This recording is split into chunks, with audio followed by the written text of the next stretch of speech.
معزز ناظرین اور سامعین کو السلام علیکم۔ ناظرین محترم، آج کی ویڈیو میں ہم بات کریں گے ایسے پتھر کے بارے میں جس کو اللہ تعالیٰ نے دوڑنے کی صلاحیت عطا فرمائی۔ یہ 1 ہاتھ لمبا 1 ہاتھ چوڑا چوگور پتھر تھا جو ہمیشہ حضرت موسیٰ علیہ السلام کے جھولے میں رہا کرتا تھا۔ اس مبارک پتھر کے ذریعے حضرت موسیٰ علیہ السلام کے 2 معجزات کا ظہور ہوا جن کا تذکرہ قرآن مجید میں بھی ہوا ہے۔ پہلا معجزہ اس پتھر کا وہ عجیب کارنامہ جو در حقیقت حضرت موسیٰ علیہ السلام کا معجزہ تھا، وہ اس پتھر کی دانشمندانہ لمبی دوڑ ہے، اور یہی معجزہ اس پتھر کے ملنے کی تاریخ ہے۔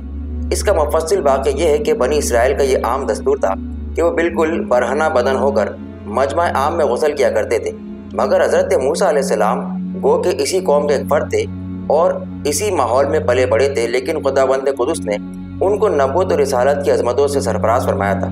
اس لیے آپ کی عصمت نبوت بھلا اس حیا سوز بے غیرتی کو کب گوارا کر سکتی تھی؟ آپ بنی اسرائیل کی اس بے حیائی سے سخت نالا اور انتہائی بیزار تھے، اس لیے آپ ہمیشہ یا تو تنہائی میں یا تہبند پہن کر غسل فرمایا کرتے تھے۔ بنی اسرائیل نے جب یہ دیکھا کہ آپ کبھی بھی برہنہ ہو کر غسل نہیں فرماتے تو ظالموں نے آپ پر بہتان لگا دیا کہ آپ کے بدن کے اندرونی حصے میں یا تو برس کا سفید داغ یا کوئی ایسا عیب ضرور ہے کہ جس کو چھپانے کے لیے یہ کبھی برہنہ نہیں ہوتے، اور ظالموں نے اس تہمت کا اس قدر اعلان و چرچا کیا کہ ہر کوچے اور بازار میں اس کا پروپیگنڈا پھیل گیا۔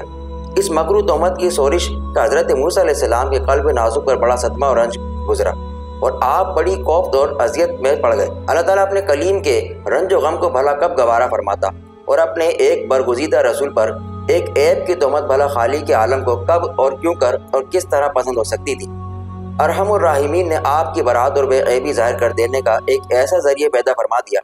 کہ دم زدن میں بنی اسرائیل کے پروپیگنڈے اور ان کے شکوک و شبہات کے بادل چھٹ گئے، اور آپ کی برات اور بے عیبی کا سورج آفتاب عالمتاب سے زیادہ روشن و آشکار ہو گیا۔ اور وہ یوں ہوا کہ ایک دن آپ پہاڑوں کے دامنوں میں چھپے ہوئے ایک چشمے پر غسل کے لیے تشریف لے گئے، اور یہ دیکھ کر کہ یہاں دور دور تک کسی انسان کا نام و نشان نہیں ہے، آپ نے اپنے تمام کپڑوں کو ایک پتھر پر رکھ کر اور بالکل برہنہ بدن ہو کر غسل فرمانے لگے۔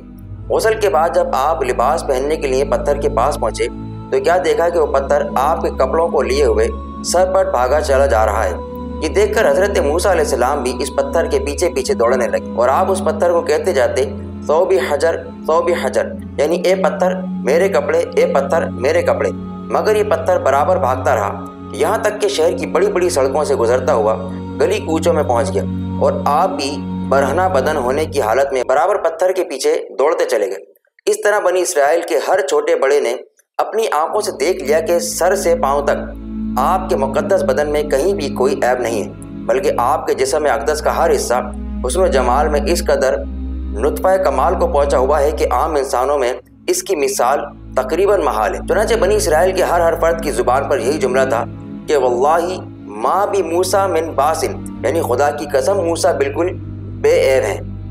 جب یہ پتھر پوری طرح حضرت موسیٰ علیہ السلام کی برات کا اعلان کر چکا تو خود بخود ٹھہر گیا۔ آپ نے جلدی سے اپنا لباس پہن لیا اور اس پتھر کو اٹھا کر اپنے جھولے میں رکھ لیا۔ اللہ تعالیٰ نے اس واقعے کا ذکر قرآن مجید میں اس طرح بیان فرمایا ہے کہ اے ایمان والو، ان جیسے نہ ہونا جنہوں نے موسیٰ کو ستایا تو اللہ نے اسے بری فرما دیا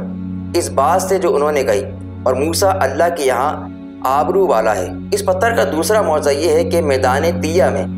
اسی پتھر پر حضرت موسیٰ علیہ السلام نے اپنا عصا مار دیا تو اس میں سے 12 چشمے جاری ہو گئے تھے، جس کے پانی کو 40 برس تک بنی اسرائیل میدان طیہ میں استعمال کرتے رہے۔ قرآن مجید کی سورہ بقرہ شریف میں اسی پتھر کا ذکر ہے، جس میں اللہ تعالیٰ نے اس پتھر سے چشمے جاری ہونے کا ذکر بیان فرمایا ہے۔ ناظرین محترم، امید کرتے ہیں کہ آپ کو ہماری آج کی ویڈیو ضرور پسند آئی ہوگی۔ ہمیں کمنٹس کر کے ضرور بتائیے گا کہ آپ کو ہماری ویڈیو کیسی لگی۔ اپنا خیال رکھیں اور ہمارے چینل کو سبسکرائب کرنا نہ بھولیں تاکہ آپ تک ہماری ویڈیوز بغیر کسی تعطل کے پہنچتی رہیں۔